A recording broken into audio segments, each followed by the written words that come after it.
L'éolien industriel est présenté comme une énergie propre et gratuite, et comme une alternative certes partielle au nucléaire. Les lobbies pro-éolien se gardent bien d'aborder les sujets qui fâchent. Mon mari et moi, nous sommes militants antinucléaires et lorsqu'on jetait un œil au nord par la fenêtre de notre maison, on voyait une dizaine d'éoliennes qui ondulaient comme ça, on disait ah, oh, c'est bien, ça y est, ils ont pris le cap, on y va, on va en sortir. Ils ont commencé à substituer les énergies renouvelables au nucléaire, très bien. D'un seul coup, on découvre qu'en fait, ils centralisent, ils font des méga-productions. Depuis 1958, nous sommes des antinucléaires, je dirais, convaincus et historiques. Et malgré tout, il a fallu se rendre compte, parce que ça se passe devant chez nous, ça se passe en face de chez nous, que finalement, l'éolien n'est pas aussi auréolé qu'on croit, parce que quand on découvre ce qu'il y a derrière, comme tu l'as dit, eh bien, ce n'est pas si rose, effectivement, puisque, je dirais, moi, l'abus d'un bien devient un mal, et c'est pas parce qu'on est antinucléaire qu'on peut faire n'importe quoi et saccager tous les paysages de France, comme c'est actuellement le projet. L'éolien industriel est une énergie intermittente dont le facteur de charge est de 23% par an. Dès lors, il est tributaire des centrales thermiques qui prennent le relais en l'absence de vent et contribuent ainsi à l'augmentation du CO2. Alors là, ça c'est vraiment l'omerta complète là-dessus. Il faut savoir que chaque fois qu'on construit une unité de production éolienne, il faut construire une unité correspondante de ce qu'ils appellent de thermique à flamme, le TAF, qu'ils appellent ça. On entend souvent cette information que vous me donnez qui consiste à dire que quand il n'y a pas de vent, on supplée à l'absence de vent par l'utilisation de centrales thermiques au charbon. Ça dépend... ou au gaz. Ça dépend dans quel... Il ne s'agit pas de remplacer terme à terme la non-production éolienne par une autre production. Il faut que l'ensemble des énergies renouvelables se complètent et deviennent de plus en plus importantes de façon à ce qu'on fasse diminuer la part des énergies fossiles et la part de l'énergie nucléaire. Ça, c'est la position d'Europe Écologie Les Verts sur le thème des énergies renouvelables. Si les objectifs gouvernementaux en matière d'éolien sont réalisés, la part des centrales thermiques à gaz passera de 9% en 2013 à 26 ou 33% en 2025. Écoutez, les études, on leur fait dire à peu près tout et son contraire. Aujourd'hui, on ne sait pas stocker l'électricité. Avec le développement de l'éolien, il faudra ajouter en France 4000 km de lignes à très haute tension et des méga-transformateurs comme celui de Saint-Victor et Melvieux. Nous n'avons pas les bons outils aux bons endroits. C'est-à-dire que l'électricité n'est plus dans cette, ou l'énergie dans cette fonction descendante sur l'ensemble du territoire, mais effectivement doit s'organiser en circuit court autour des lieux de production. Et bien là, on est vraiment dans une remise à plat complète de notre système de distribution de l'énergie. Et dans ce contexte-là, oui, il y aura des travaux à faire. Des travaux qui sont relativement coûteux. Nous, à Saint-Victor et Melvieux, étant en première ligne avec ce projet de transformateur assez grand, hein, entre environ 6 à 7 hectares, hein, initialement 10 hectares étaient prévus. Ce projet transformateur est là pour accueillir et évacuer l'équivalent de 2100 MW de production d'électricité à partir de l'éolien, ce qui correspond à environ 700 éoliennes. Hein. 700 éoliennes qui vont être réparties en majeure partie sur l'Aveyron, le sud Aveyron, l'est du Tarn, la montagne Noire, le nord de l'Hérault, c'est-à-dire au-dessus de l'Odève, les monts de la Cône, l'Escandorgue, entre autres, une partie sur le Guillaumard. En été, on ne sait pas quoi faire de cette énergie qu'on vend déjà. On exporte déjà de l'énergie, on l'exporte déjà, l'énergie nucléaire actuelle, on en exporte à l'extérieur. Et on va continuer à en exporter par des lignes, par des RTE, des réseaux de très haute énergie, à 400 000 volts, qui vont envahir toute la France sur 4000 km pour qu'on perde de l'énergie en grosse quantité par effet Joule au bout de 200 ou 300 km. Alors tout ça c'est une autre partie du problème qui est complètement ignorée. il y a une conclusion qui sort de ça, c'est qu'il y a un doute vis-à-vis des lignes et qu'on ne sait pas l'expliquer scientifiquement parlant, médicalement parlant, mais néanmoins, il y a beaucoup plus de cas de leucémie et de cancer, notamment sur le cerveau, pour les riverains, les gens proches des lignes, et notamment les lignes haute tension, c'est les lignes qui sont gérées par RTE. Le développement intensif des éoliennes contribue au massacre des paysages, entraînant une dévalorisation du patrimoine immobilier et un impact négatif sur le tourisme. Une autre chose qui est importante, c'est qu'on n'est pas obligé de saccager les paysages en les mettant sur des endroits préservés, je dirais, dont on aura besoin demain pour avoir cette autre énergie quand cette société qu'on a construite va nous retomber sur la tête. Et ils ont décidé dans ce parc naturel régional des Grands Causses, enfin dans notre dos, mais on le comprend, c'est qu'ils vont sacrifier une partie de ce territoire à la production et au transport d'électricité. Donc voilà, c'est nous. Et donc le parc naturel régional des Grands Causses, on a demandé notamment un moratoire. Après, ils devaient en discuter au niveau du syndicat du parc. Bon, ils ont discuté de tout, mais finalement, ils n'ont pas parlé du moratoire. Donc ça, c'est passé à la trappe. La pollution, elle peut être considérée de deux manières. Il y a la pollution visuelle, parce que une éolienne toute seule ou deux, quand on circule, ça peut paraître joli. Mais quand on en a une flopée jusqu'à 70, là, ça devient de la standardisation, de l'industrialisation, parce que ce sont des éoliennes qui font plus de 100 mètres de haut, bien sûr. Alors, ça pollue donc, comme je vous disais, les paysages. Et puis aussi, on n'y pense pas, personne ne le sait, mais ça a des effets sur l'avifaune. En particulier, surtout les rapaces sont très sensibles à l'éolien. Et donc peuvent entrer en collision avec les éoliennes, mais surtout perdent leur territoire de chasse, parce que leur habitat, il est déterminé depuis des années. Surtout, par exemple, l'aigle royal, il a 150 km² d'habitat. Et si on lui en enlève la moitié, il ne peut plus survivre. Donc ça a un effet sur la pérennité de l'avifaune, et en particulier des rapaces. Je prendrai donc une position médicale vis-à-vis des risques générés par les éoliennes, les aérogénérateurs. En fait, je suivrai l'Académie nationale de médecine qui a publié un rapport le 14 mars 2006, rapport dans lequel elle a centré son propos sur le bruit. Elle a demandé, par principe de précaution, de ne pas implanter des aérogénérateurs à moins de 1500 mètres des habitations. Et elle a été un petit peu plus loin puisqu'elle a demandé que des études soient faites pour vérifier précisément sur le terrain, par des enregistrements réels, les données de bruit. Le rapport de l'Académie nationale de médecine et le rapport de l'Agence française de sécurité sanitaire montrent bien par là que les études d'impact que produisent les promoteurs de l'éolien quand ils ont à implanter un parc sont des modèles théoriques qui ont été étudiés dans des conditions souvent de plaine et ne tiennent pas compte de la propagation du bruit dans les conditions réelles de l'implantation. Et vous savez quelle importance ça a, par exemple sur les Vesoux, avec notamment des versants qui font des échos au bruit, etc. Si je voulais résumer le problème des risques pour la santé que peuvent avoir les éoliennes, c'est essentiellement un problème lié au bruit. On sait que le bruit, c'est quelque chose qui peut être extrêmement perturbant et entraîner des troubles graves, variant d'ailleurs d'un individu à un autre.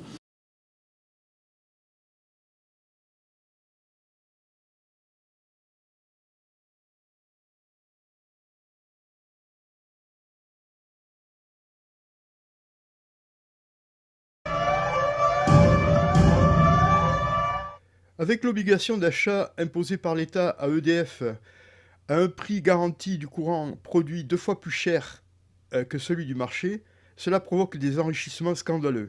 Les enrichissements grâce aux énergies renouvelables, moi je connais beaucoup plus de cas, notamment sur le développement du solaire photovoltaïque, où les producteurs et les installateurs ont eu beaucoup de difficultés, justement parce que le prix n'était pas fixé et qu'il était sujet à des variations très importantes. Le tarif de rachat garanti ne permet pas toujours de réguler au mieux et d'orienter correctement la production. On a même pu constater parfois qu'il y avait eu des effets d'aubaine, des gâchis de deniers publics et des comportements spéculatifs. Ce n'est pas bon. Ce n'est pas logique que l'argent public, que ce soit des subventions ou que ce soit de la fiscalité, à travers de tels mécanismes, puisse être au service d'une politique qui ne donne pas de résultats. Donc je souhaite que les modes de soutien aux énergies renouvelables soient revisités, de façon à ce que chaque euro sur la facture des consommateurs, parce que ça se trouve sur la facture des consommateurs, les énergies renouvelables, soit le plus efficace possible. EDF rachète 2 fois plus cher l'énergie nucléaire, de l'énergie éolienne qu'elle est produite. Donc c'est très intéressant pour les producteurs, pour les promoteurs, et c'est pas du tout intéressant. Par contre, l'État fait déjà une subvention qui est quand même payée par le consommateur. Donc il y a une augmentation du prix de l'électricité actuelle. Le prix va encore continuer à augmenter. Et en plus, il y a une subvention qui passe par les impôts indirects, etc. Donc là, ça représente des milliards d'euros. Et récemment, dans une commune très proche d'ici, ils ont proposé, parce que la commune devait voter pour aller en appel à une décision de refus d'éolien, et les sociétés éoliennes leur ont proposé de leur construire une salle de découpe pour les chasseurs, une salle sonorisée pour faire une salle des fêtes, et que sais-je encore, plein de choses au moment où le conseil municipal devait décider de son entrée. Donc il y avait une pression énorme qui était faite là sur les municipalités. Et on peut dire, là on voit qu'il y a un vrai conflit d'intérêts. Pendant l'enquête publique, les promoteurs des parcs éoliens tenaient stand avec toutes leurs petites publicités, leurs publications, leurs publicités pour ça. Vous vous rendez compte, pendant l'enquête publique, que ça doit être un lieu neutre, ils étaient là. Donc on leur a demandé de partir quand même, faut pas exagérer. Et donc on a vu à ce moment-là que les noms des propriétaires des terrains sur lesquels devait se faire, il y en avait 2, ils étaient conseillers municipaux. Après l'étude d'impact, il y a une enquête publique. Et elle dure environ 1 mois. Et donc, les gens ont la possibilité de donner leur avis. Dans notre cas, il y a eu 66 avis défavorables contre 33 favorables. Ça n'a pas obligé non plus le commissaire enquêteur de donner un avis défavorable. Il a donné un avis favorable malgré tout. Elles sont souvent comme ça, les enquêtes publiques, malheureusement. Pour ce parc éolien, la commissaire enquêtrice a comptabilisé consciencieusement les pour et les contre. Et on s'est aperçu que dans les pour, il y a des gens qui avaient fait signer tous leurs enfants, dont certains qui étaient en couche-culotte. En général, on s'aperçoit que nombre d'élus essaient de court-circuiter les habitants. Parce que ils craignent à l'avance de ne pas arriver au but final, installation de tel ou tel projet. Donc ce qui s'est passé à Saint-Victor-et-Melvieux, alors que j'étais à l'époque conseillère municipale, c'est qu'il y a eu une réunion à la sous-préfecture de Millau pour décider entre lesquels des territoires des 3 communes concernées sur lequel territoire on pourrait installer ce transformateur qui faisait environ 10 hectares. Ce maire, donc, s'est permis d'aller à cette réunion, donner son oui, ils ont voté en levant le doigt, comme il m'a dit, et sans nous demander notre avis à nous, conseil municipal, qui représentons quand même les habitants, on a été élus pour ça, et Et bien sûr, à plus forte raison, sans même tâter le pouls de la population à aucun moment. Hein. Donc, j'ai découvert ça par hasard, hein, 3 mois plus tard. Pourquoi les gens sont-ils aussi méfiants? C'est parce qu'on les a bernés pendant de longues années. Donc moi, ce que je préconise dans ce cas-là, et c'est ce que nous avons essayé de mettre en place à la région avec le dispositif sur le biogaz et sur la méthanisation, c'est que très en amont, nous puissions aller à la rencontre des gens, organiser des débats publics, leur demander leur avis, leur acceptabilité maximum, à quel moment ils trouveront insupportable effectivement d'avoir à supporter seuls l'implantation de telle ou telle énergie renouvelable, et que petit à petit, on co-construise ensemble un développement des énergies renouvelables sur notre territoire régional. Mais tout ça ne se fera pas sans concertation, sans être très en amont à la présentation des projets, parce que si on attend que les enquêtes publiques soient terminées, qui sont souvent bâclées, qui ne sont pas faites dans de bonnes conditions, évidemment, on se trouve dans une situation d'opposition. Nous avons vu les oppositions, ce que ça a donné sur Sivens actuellement. Nous en déplorons aujourd'hui le résultat, et à l'origine, effectivement, manque de concertation de la part des pouvoirs publics. Dans certaines communes, prenons dans l'Aveyron, ça a été des déchirements entre les gens. Je vais juste témoigner par rapport, nous, à notre projet de transformateur, qui est un facteur de division hein, dans notre commune. Alors là, ça y est, maintenant, il y a une très très mauvaise ambiance. Hein,